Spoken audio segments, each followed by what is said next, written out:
Third time's a charm. All right. It's your boy Young Bobby. On my next today's discussion, we'll be discussing friendship. Our last one, we discussed the family dynamic. So today, my co-guest host will be Cass.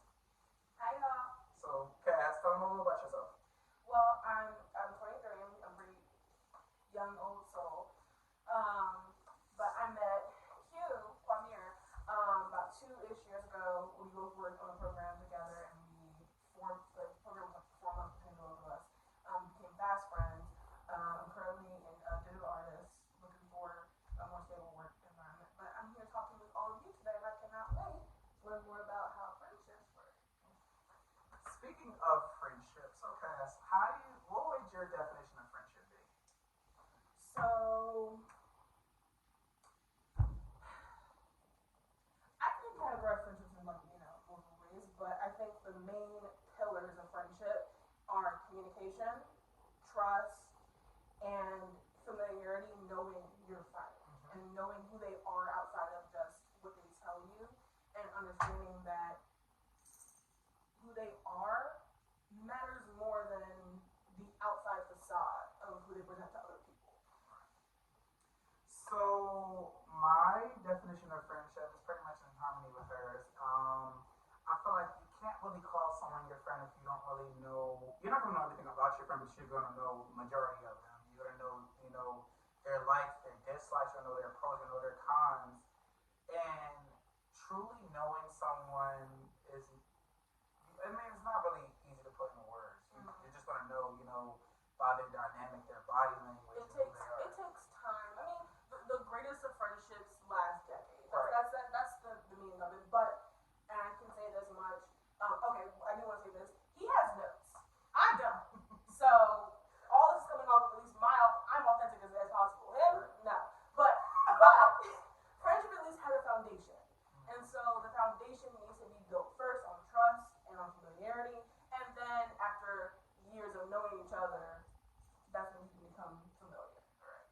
So I actually looked up the definition of friendship, and it says that friendship is the emotions or conduct of friends, the state of being friends. Obviously, it's talking about friendship. But then also says the definition of friendship also states the state of mutual trust and support between allied nations.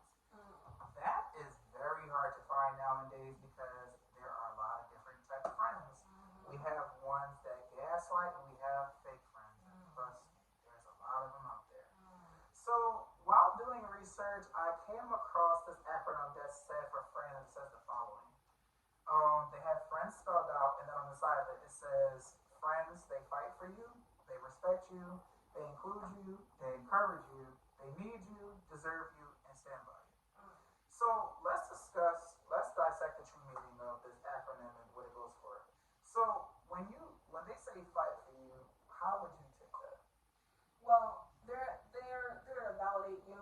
They're to be on your side. They're there to hear you and your emotional vulnerabilities. Your friends are supposed to be there for you. I do want to challenge this though, because fighting for you can sometimes look like they're fighting against you on the surface of it. Right. Because sometimes friends, so a true friend, and most true friends won't do this, will tell you things you don't want to hear. True. And vice versa. Sometimes friends do need to like stroke your ego a little bit and tell you things that you need to hear sometimes and want to hear sometimes in order to get through to you. But a true friend will always tell you what you don't want to hear because you need to hear it. So my takeaway that I got was basically when they say fight for you, it doesn't always mean in a physical sense. I think a lot of people take that when they hear the word fight, they automatically assume it's a physical fight. No, it can also be a mental, emotional, and a spiritual fight. That's one. And two, it also means that when they're fighting for you, they're motivating you, they're pushing you. Because I mean, there's always gonna be times where we doubt ourselves because of we feel insecure, we have anxiety, we have things to that extent. So when a friend is fighting for you, they're pushing you to be the best version of yourself. That's just my take on it. So the second part says they respect you. Honestly, my take on it was, granted, you're not always gonna agree with your friend. You're gonna have disagreements. It's life.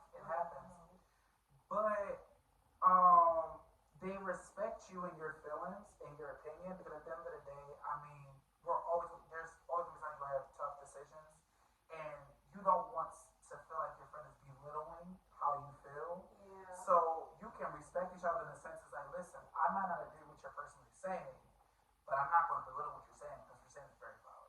Yeah. I mean, respect for somebody, it goes into, I think the entire acronym, the whole list, is coincides with all of it, all with each other. So, like, respecting them, fighting for them, including them, encouraging them. That person needs to be able to coincide with you, needs to be able to see your goals, to help you meet your goals, and then vice versa, for you to be a good friend with them. They both need to see each other eye to eye. And respect can look like a bunch of things, but respect, at least to me, looks like understanding that even though you might not agree with what I'm going through, you respect that what I'm going through is what I need to go through. And I think another form of respect is accepting the person for who they are.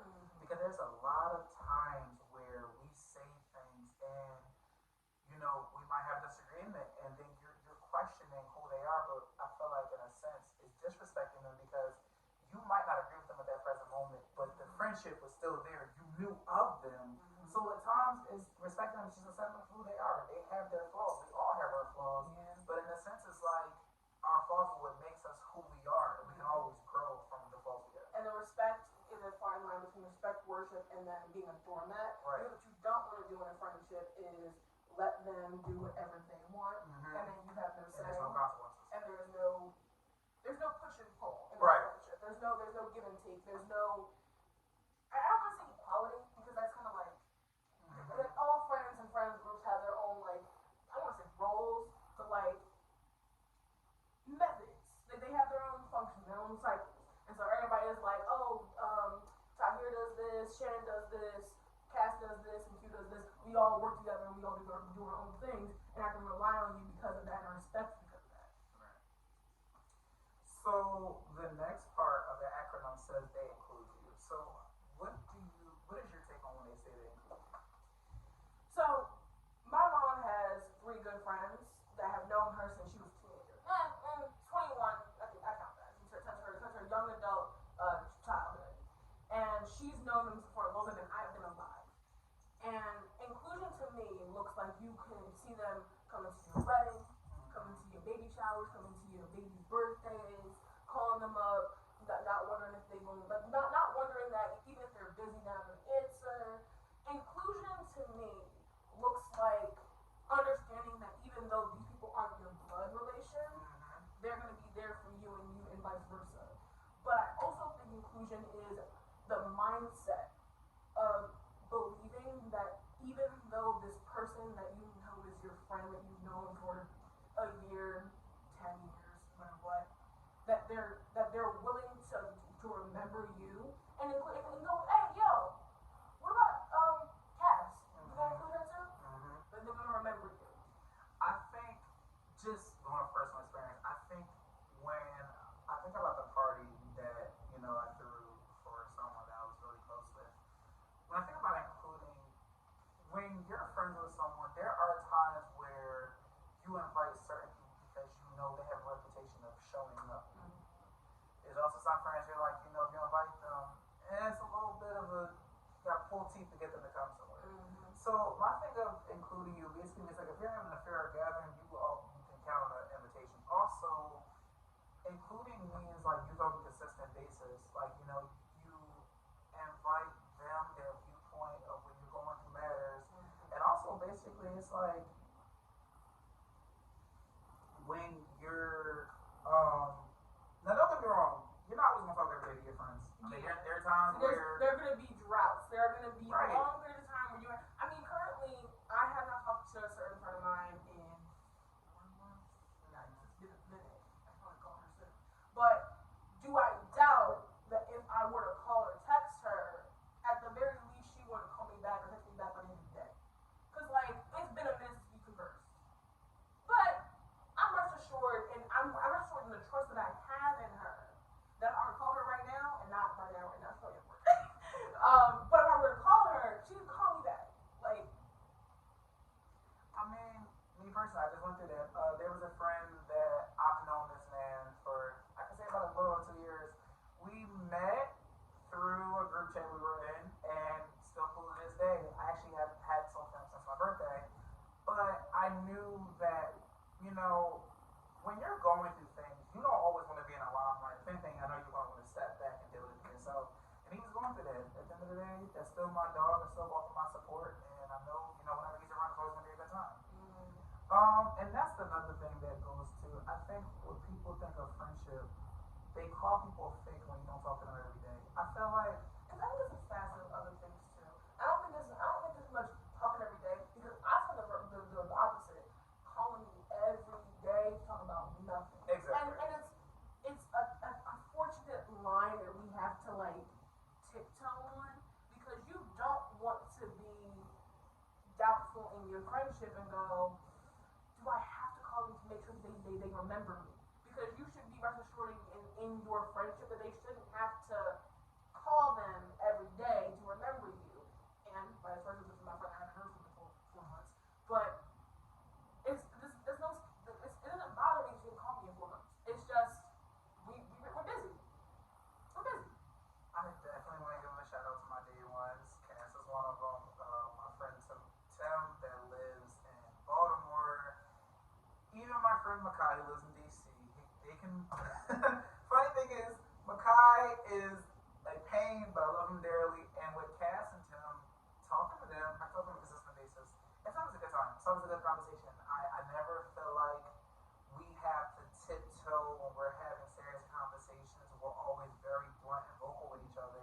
And I've always appreciated it. Even when we first met, funny thing is, when we first met, Be honest. Be we honest. did not Be click. honest. Be honest. I'm not gonna lie, I'll be she honest. didn't like me. I didn't like him because of unfortunate. Well, we're both Geminis, so I don't know if you have any stock in that, but we're both Geminis. And the face that we put on other people can be a little jarring and can be hard to swallow. And so we both had that, and we're like, I don't like you. I don't know why. But then after a week, and it really only took a week, we were like, oh, you're cool. We talk every day. Literally every day. And then we got the first week. If y'all knew what we went through working inside the program that we both were part of, it made our relationship 10 times better to where it's like, we talk on a consistent basis. I'm always over her house because she's always sending the invite. I had a party, she was there. Every time I have something, she knows her invite is the first one out the list. And it's funny because you can go from not liking someone, probably because of the environment that you're in, so then when you really break the ice, it's like, oh, I didn't really not think I was gonna like you. But I do want to say this much: if we did not keep each other in the loop, we would not have stayed friends. And friendship takes that communication, takes that work. And so, that's the friendship thing.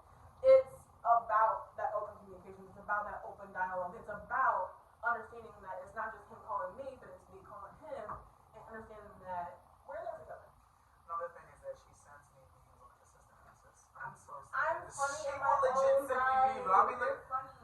so she's like my mom. There's times where they will send me reels and stuff, and I'll just look at them and I'm like, I love them so much. But at times I don't be wanting to see them. I really don't. Like she sent me one about shrimp fried rice, and I was just like, she made me want to Chinese. She made me want Chinese food. I was hungry. I was so upset. I was like, I'm not Chinese now. All right. So now the next portion can be a bit confusing for some.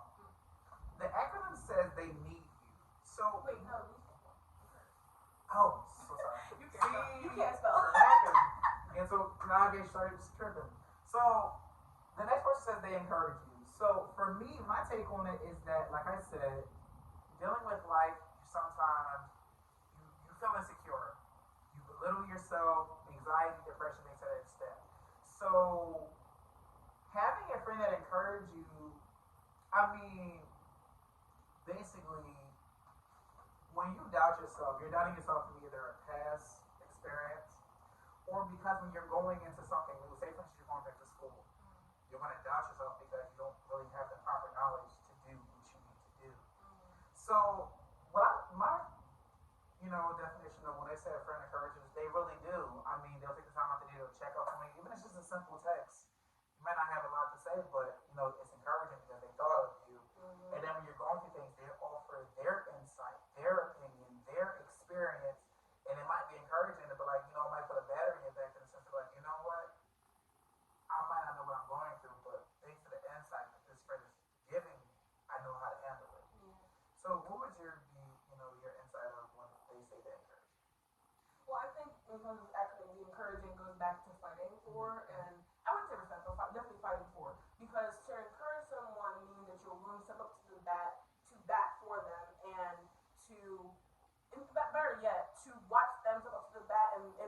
and cheer them on the sidelines because they deserve it.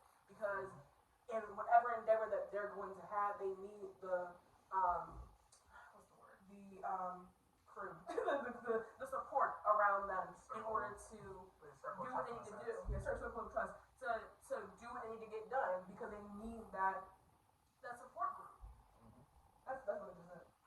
Now, this next point that you're going to get to, I have a rebuttal to, but we'll get to that. So, the next person, they said, and it can be confusing because everyone has their own, viewpoint of it. Mm-hmm. But it says they need you. My take on it is, since they value you as a friend, they couldn't see y'all not being as close as y'all are. They couldn't see communicating with you. I wouldn't say they need you in a physical sense because, think about it, you're coming to the world by yourself. So, when you meet genuine people, it makes life, I guess, 10 times more easy because you feel like you have people that understand you, they respect you, they motivate you, and more importantly, y'all not friends on social media. Like, y'all might be friends on social media, but take social media out, y'all still thick in the thieves. So, what would be your take on what he said?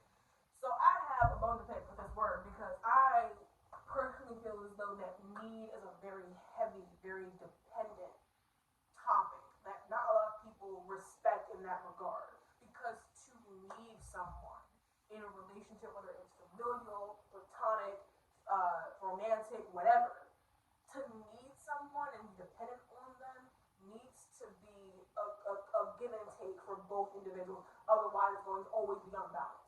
And so, if you have a friend group, not even a friend group, but a pair of friends, just two people, and one friend needs them, whether it's for money, for validation, for any other number of things, and they're only taking and taking and taking, it can be a little bit unbalanced. Now, granted, if the friends already have a foundation of no, I'm cool, giving them what they need, then that works for them. But I know for a fact that not everybody is like that. And so if you find yourself in a friendship where you're always giving, or you're always taking, just take a step back and reevaluate your friend group and go, is it okay that this is how our dynamic works? And if it's not, then figure out how to change this so you can both give and take equally. Because that's and this is just the last little thing. I would rather you want your friends than need them. Because you should always want to be around your friends, not need them per se. I'm glad that she tied in on the fact of the matter is that my friends are always calling to ask her something.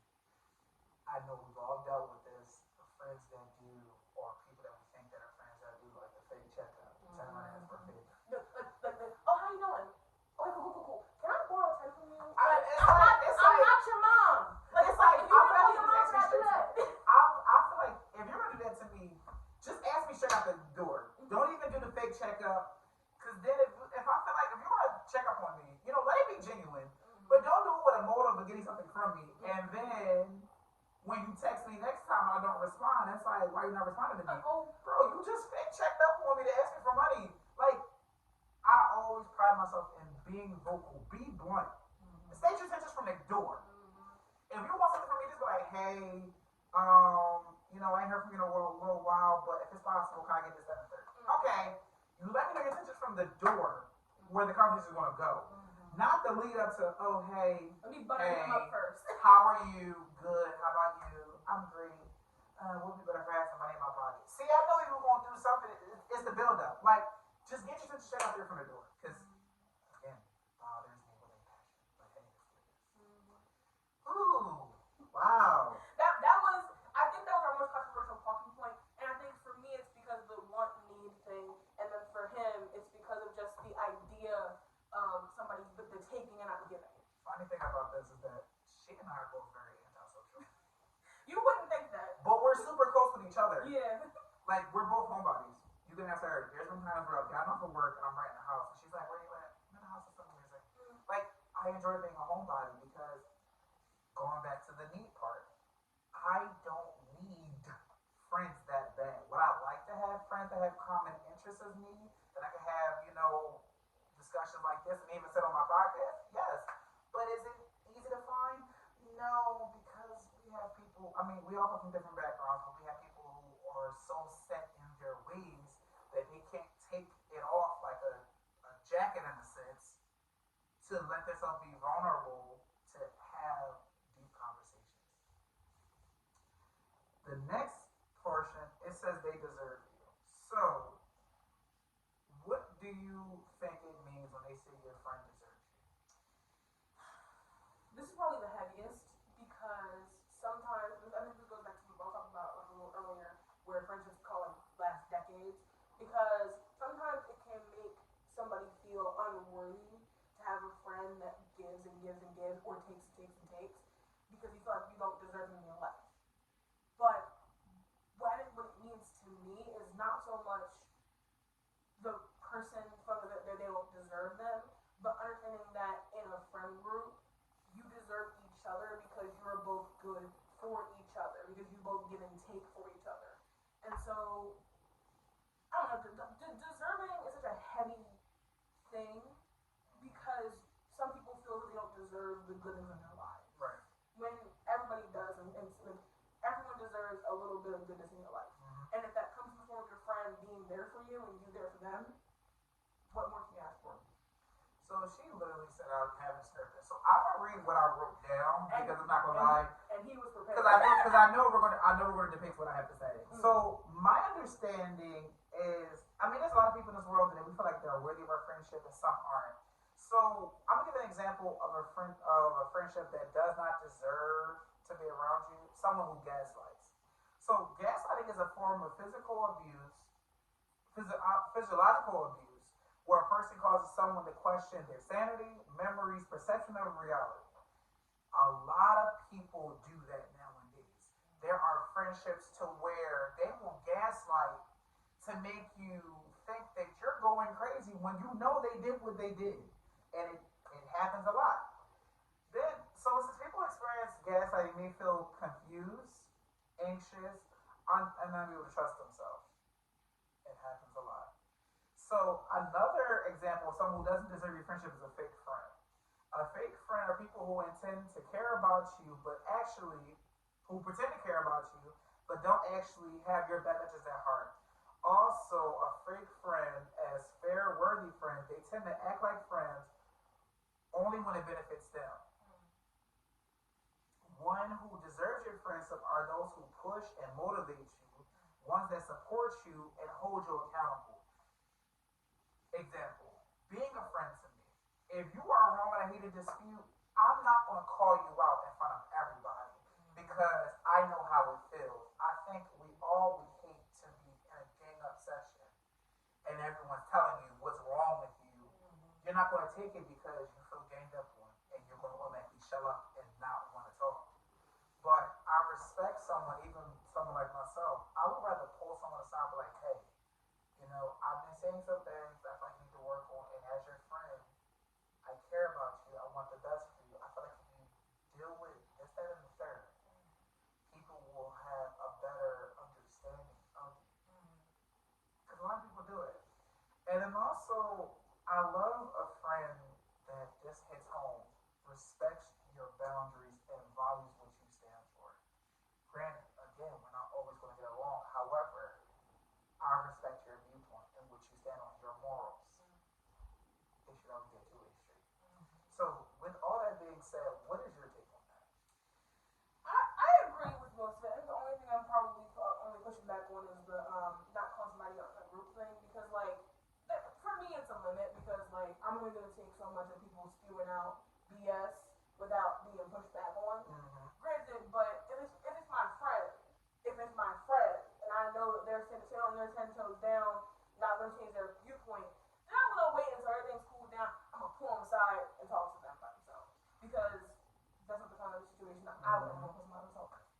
But I agree with you guys 100%. I think what gets me is that when you're like in a group setting and everyone seems to jump on you, my thing is that we have each other's numbers. You know how to get in contact with me directly. If I've ever done something that offended you or bothered you, reach out to me directly. Don't wait till the whole collective has something to say. Because then I feel like, one, it was planned, this whole gang up session. Two, I would not respect what's being said or even really hear it, because I'm still going off the fact is that we're in a group setting. Y'all are now targeting me for whatever I may have done. Now, granted, it might have been wrong, but the way you're handling it is wrong as well. You have my Because number. you got me back into the corner. You have my social media.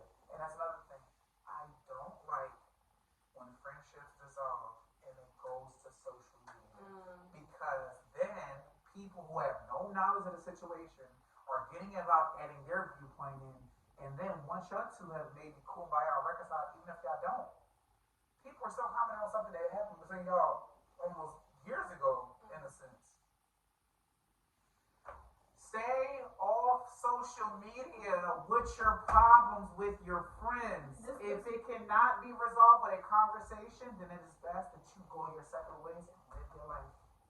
The last thing you want to do is air out dirty laundry to people who don't know anything about it. Because at best, you're the one that's in the right and everyone's gonna be on your side. At worst, you're gonna have conflicting point of views and you're just never gonna be able to clear it up. Granted, make sure y'all don't have many followers so it doesn't really get as big as it possibly can. It's not just like y'all. But and so it doesn't get as big or as messy. But for those of you that do have big followings and do have followers that are gonna harass your friends after y'all made up, that's just causing more mess and more drama. And if you're doing it for clout, then personally, that's not a friendship. That's a clout shit. That's a situation shit. Let's not do anything. We're gonna say about not Stone's personal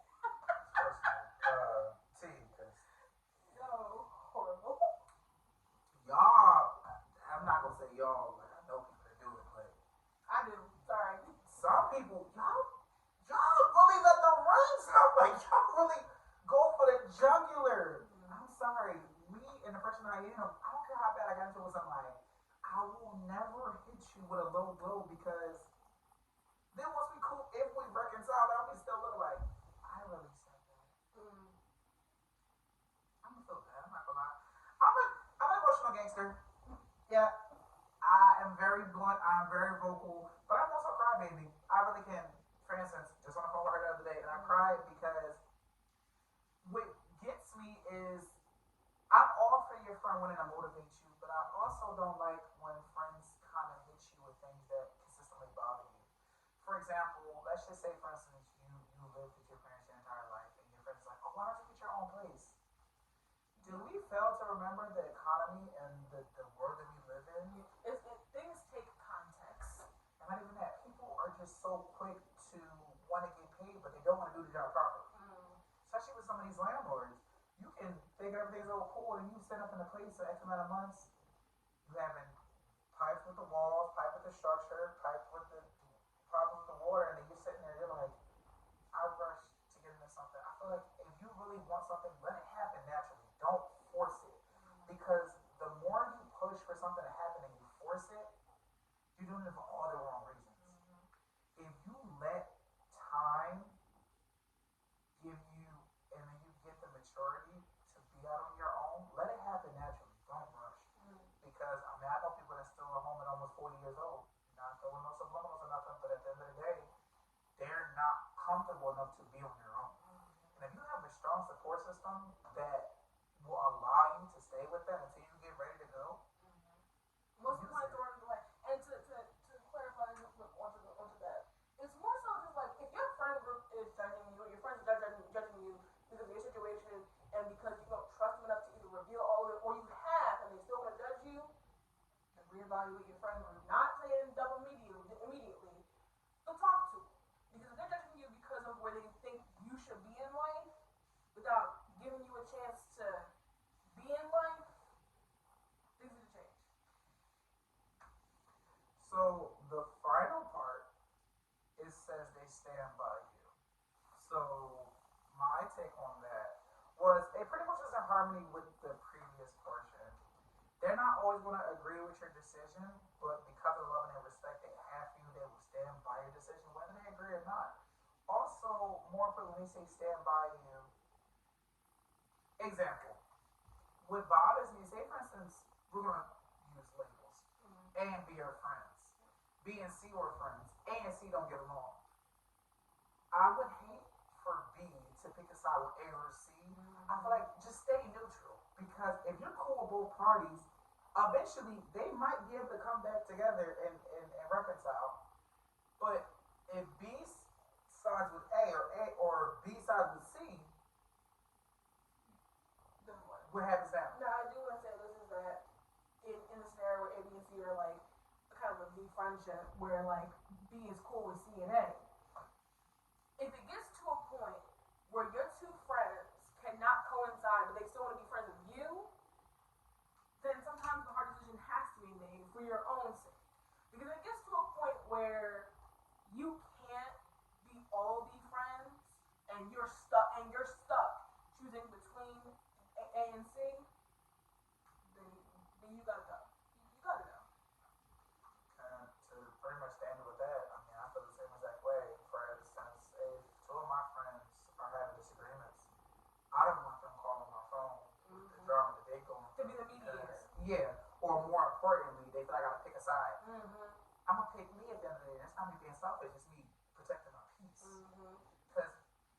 I love having friends. I love being able to, be able to talk to them. But once it gets gets, trying with the drama, I will always remove myself because I'm protecting my peace and I'm still sleep good at night. I don't got time to be getting up, waking up out of my sleep because, oh, they two arguing. Does that involve me in any kind of way? What are your friends? They are my friends. They are my friends. Are they acknowledging me in the argument? No. Okay. Are they asking me for my opinion and not asking me to get involved? But if they're asking you to get involved and play mediator and go between, it needs to be signified. And sometimes protecting your peace outweighs being their friend. And your friends should recognize that and stand by you in the decision. And to go back to the bullet point, stand by you. I relate to encouraging you because someone who encourages you and is a part of supporting you understands and can stand by you as you make these decisions. Because your friends should understand you as you understand them as well. Well, that was the discussion on friendship. That was enlightening. Overall, how do you feel? I feel as though that we already established what we both already believed and trusted in. And even though you sprung us up on me and had a whole bullet point list, I was still able to go toe to toe just a little bit. I think that we had a very good discussion in breaking down what friendship means to us, for you, but also what friendship can mean for you as an overall outline and guide. So I think we did pretty okay. We did good talk. Honestly, overall, I was going to draw some questions, so I actually have some questions just taken off the dome. So, when you're picking your friends, what are some of the qualifications or what are some of the expectations that have to be met for you to consider someone your friend? So, unfortunately, you already proved one of them wrong. I said I like them first. Unfortunately, that's not always the case. But 9 times out of 10, I do want to have some relatability. There has to be at least one, if not two, if not three, similar factors between me and this friend. Because you don't want to be the exact same person you're friends with. That can sometimes be irritating. And or just like have brother and sister for that. You don't need to have a friend that's just like you said, sibling. You don't want that. But if you can find some similarity, the main thing for me is finding a commonality between you and the friend. And if not that, then you understanding that even though you guys are different, you at least believe the same thing. Whether that's in religion or media or books or art, whatever else have you, like you guys share something. She pretty much summed it up in a nutshell. So that is this episode of Q and K. The next episode, I actually have a surprise for y'all. I actually want to have my father sit in, and we're going to be discussing how families are able to mend fences after being at odds for so many years. So again, it's your boy Young Poppy. Stay tuned for the next video. Bye y'all.